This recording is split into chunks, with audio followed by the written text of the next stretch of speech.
ہم لوگ دعاؤں سے بہت زیادہ غافل ہیں۔ اللہ تعالیٰ نے قرآن مجید میں دعا کے بارے میں فرمایا ادعوا ربکم تضرعا وخفیا، اپنے رب کو پکارو عاجزی کے ساتھ اور چپکے سے۔ جیسے اللہ نے نماز کا حکم دیا، اللہ نے زکوٰۃ کا حکم دیا، بالکل اسی طرح سے اللہ نے مانگنے کا حکم بھی دیا ہے کہ ہم کس سے مانگیں؟ اللہ سے مانگیں، اور مانگیں یعنی اللہ کے علاوہ کسی اور سے نہیں مانگیں، اور اللہ سے بھی باقاعدہ مانگیں، مانگنے کا عمل جاری رکھیں۔ آج جہاں باقی عبادتوں میں سستی ہو رہی ہے، دعاؤں میں بھی لوگ پیچھے چلے جا رہے ہیں، مانگتے ہی نہیں ہیں، اور مانگتے ہیں تو پتہ نہیں کس اسٹائل سے مانگتے ہیں، توجہ نہیں ہوتی۔ اجتماعی دعاؤں پر زیادہ زور ہے، انفرادی پر زور نہیں۔ کہیں مجمع دعا مانگ رہا ہوتا تو ہاتھ اٹھا کے آمین آمین شروع کر دیں گے، بس ٹھیک ہے، وہ بھی جائز ہے،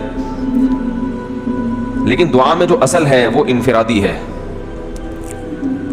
دیکھیں، جب آپ کسی سے اپنی حاجت پوری کرنے کے لیے، کچھ مانگنے کے لیے جاتے ہیں، تو اکثر آپ کی کوشش ہوتی ہے کہ اس سے اکیلے میں ملوں۔ اکثر کوشش کیا ہوتی ہے؟ سب کے سامنے نہیں، بلکہ آپ اس کو لیں گے، بھائی تھوڑی دیر کے لیے ذرا مفتی صاحب آپ سے کام ہے۔ ایسا ہی ہوتا ہے نا، ذرا چھاؤں میں آ جائیں تھوڑی دیر کے لیے۔ لوگ کہتے ہیں نا، مفتی صاحب کہہ رہے ہیں بھائی یہیں پوچھ لو، کہہ رہے ہیں ادھر سائڈ پہ آ جائیں۔ تو سائڈ پہ جانے کے بعد پھر آپ کہتے ہیں یہ مسئلہ ہے، فلانا مسئلہ ہے، ڈمکانا مسئلہ ہے۔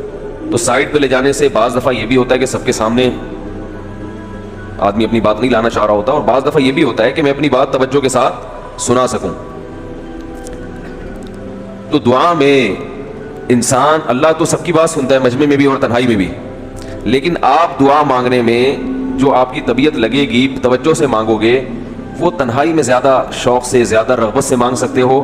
اجتماع میں ایسی رغبت اور ایسی شوق سے انسان دعا نہیں مانگ سکتا۔ تو انفرادی دعائیں ہی ختم ہوتی جا رہی ہیں۔